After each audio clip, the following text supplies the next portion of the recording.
Is this thing on? Alright. Alright, hang on. I want to speak first. Alright, go for it. As you are the punishee, not the punisher. So I gave Rob, what was the album called? The New Classic? The New Classic by Iggy Azalea. So that was the first week of January. So by the time you see this will be like the third week of January, right? Yeah. Then the second week I gave him Dave, so he's going to do a review of Iggy Azalea this week. So I thought I'd give him a nice one because, fair enough. I gave him Dave, which you'll hear next Thursday, but I gave him a good album. So. Which I did appreciate. But after next Iggy. week, I'm going to give, so this week, so starting from today, you will listen to, I'm going to look up worst hip hop albums. Here we go. Worst hip hop albums. And then for the final week, because he still has to do one more, because he has to do 4. Has to be a whole month. I want you to put in the comments of this video right here what album you want him to review. It can be good, it can be bad. It can be your album. It can be an album in a different language. You put it down there, and I'll have to listen to it. All right. And only it Yeah. for like 5 days. 5 days. I think it's 4 days, 4.5 days or something like that. Yeah. Because I need enough time to like review the other albums that we got. Oh, I remember what I was going to give you. I'm going to give you when Lil Wayne tried to do rock music. I didn't even know that happened. What was that called? That was definitely an album. I feel like it was called, what's it called? Rebirth. So there you go. You can listen to... Hour long. So yeah, I'll be checking the comments of this daily. Drop it in, and I'll pick the worst one if there's a few, or maybe the one with the most comments. I'll do. Or most likes. Yeah, that's what I mean. Most likes. All right. Alright. Here's the New Classic. Iggy Azalea. So I have listened to it before when I did my Discog dive on her. All right. It's possibly the worst thing to listen to in any mood that I experience Right. on a day-to-day basis. Right. I did not find a single place within my day, week, or anything where I enjoyed it. Right. It was also very embarrassing driving around the grocery store parking lot looking for a park. And you had that I just going. turned it down, hoping that they couldn't hear her. Right. It's not entirely bad. Right. She talks about moving from the country to Miami at the age of 16. Right. That would have been very difficult to do. Massive culture shock. Okay. She has the classic, no one believed in me, but now that I've come up, you've all changed, and Right. Okay. You've always been my supporter. I do like the underdog motif. It's a classic. Classic. It's been done time and time again, but I like it. She doesn't dig down hard enough, though. Like, she has a lot that she could rap about. She could, like, how difficult it's been for her to get accepted in the rap game. Like, I think her, out of anyone, has received the most amount of hate. Right. It would fuel that. But she just doesn't do that. She just, she can easily dig down deeper, but she doesn't. So I don't entirely hate what she's saying, but I hate the way that she says it. Like, stumbling over the beat, struggling to find any sense of rhythm. And as is the case with most shit albums, the best part was the production. Right. The wordplay just was not there. The best bit she had was saying that girls give blowjobs in return for some Louboutins. Right. That's head over heels. Oh, I've heard that one before. Yeah. Not really that clever, but she said it as if it was like a massive mic drop moment. Right. It's not. Her attitude kind of reminds me of Jack Harlow, Right. where she just acts like she's the best, and everyone's like standing around wondering like, all right, what do you have for us then? Yeah. Yeah, and she's just making terrible decisions all throughout. On the song Goddess, for example, I'm going to play the start of that. She also has another song called Work, which is like a twerk song. I've heard that one before. That's pretty bad. So it's a pretty nice beat, actually. It's quite slow. You could like put on a nice slow flow. It would sound real clean. Right. Sound real mean. Right. That would be nice. Right. Like if you took your time with it. Nah.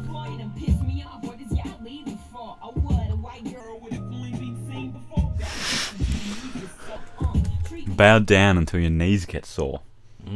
She doesn't do anything special with it. It's almost like she rapped without hearing the beat. Right. Okay.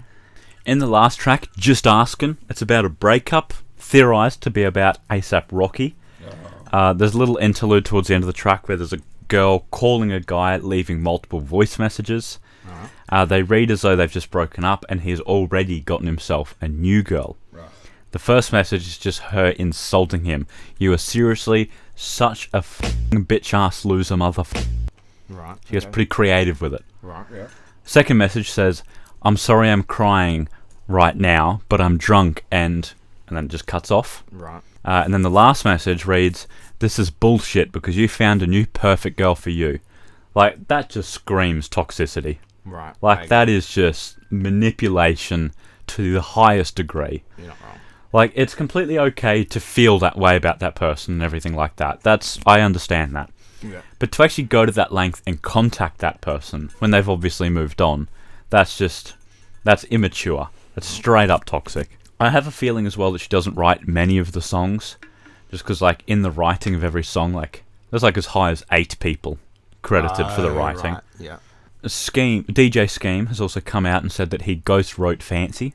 Oh. But he also clarified, but not Charlie XCX's part. That was all her. She's amazing. That part he didn't handle. So yeah, ghostwriting, not that trustworthy. Don't like that. On her song Impossible is Nothing, she says, and I quote, Alright. and never sell out my soul for any number on a check. That's quite an upstanding thing to say, isn't it? Right.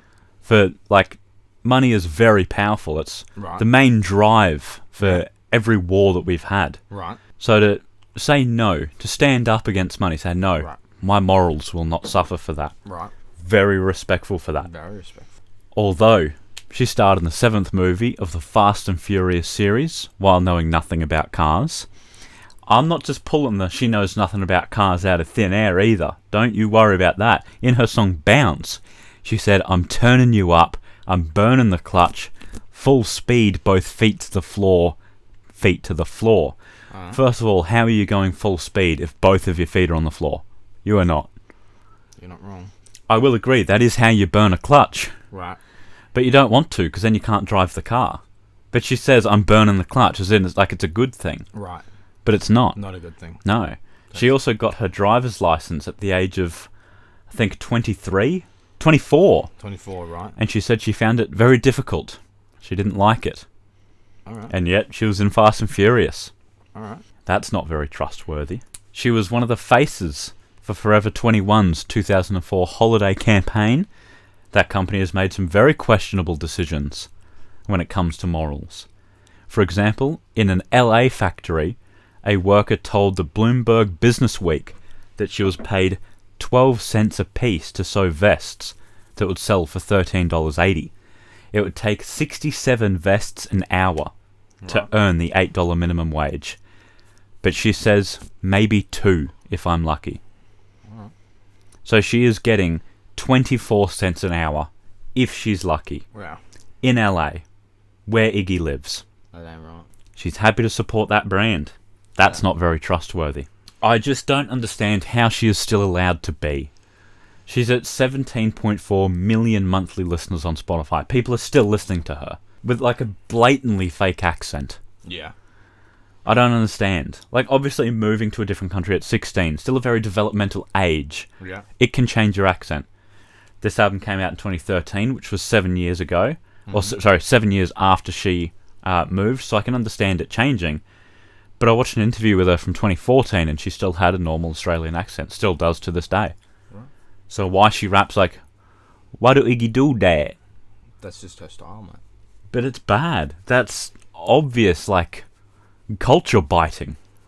I don't understand. Like, I know she gets hate for it, but, like, she's still standing there. How? I don't understand it. Yeah. She's also said before that she has no connection to Australia after moving to America, despite her family still living here. No, she has no connection with her family. Yeah.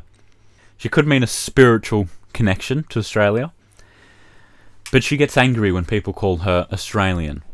She says that she has a green card and pays taxes. Therefore, she must be an American. I thought she was a lesbian. She even said that some Americans can't get their head around the idea that immigrants are also Americans. She's not really an immigrant. I don't really know what's happening right now. Like, it doesn't matter where you consider your home to be. You were born in Australia. You're Australian. Yeah. Your son is American, because that's where he was born. Like, maybe I'm just getting butthurt over it because I'm Australian and I like the country. But, like, why is she so against the idea of being Australian? It's like she's trying so hard to fit in that she's willing to erase all of her own, like, background. Yeah. She's trying so hard to fit in. Doesn't sound very trustworthy to me. Oh, she's also said that she's got a bit of Aboriginal in her. So, like, it seems like she's just using whatever she wants when she wants. Right. Talk about untrustworthy. I won't go into any racist comments that she's made because they're not very relevant to the album. Right. Hasn't really bothered me so far, apparently, though. But she did delete some of her tweets and acknowledge that they were made before her rise to fame. But, I mean, it's okay to not be racist if you're not famous, right? She didn't say before she became more educated on the subject or anything like that. It was just because before she was famous. Before it's the polished American brand whore. Just lapping up at any money that she can get. There you go, that's savage. Untrustworthy. She's the type of girl to completely change her personality depending on who she's dating at the time. We all know one of them. Before I end this, I just want to quote a tweet that she made. When guys whisper in each other's ears, I always think it's kinda homo. Why aren't guys allowed to whisper? What the fuck is that? Well, there you go. It's a 2 out of 10. 2 out of 10. Alright. It's a very bad album. Be sure to tune in later for tomorrow. Tomorrow? Yeah. Oh, tomorrow. For a quiz. Yep. No punishment this week. Alright. It's next week. Let's get into it. We'll see you then. That's a wrap.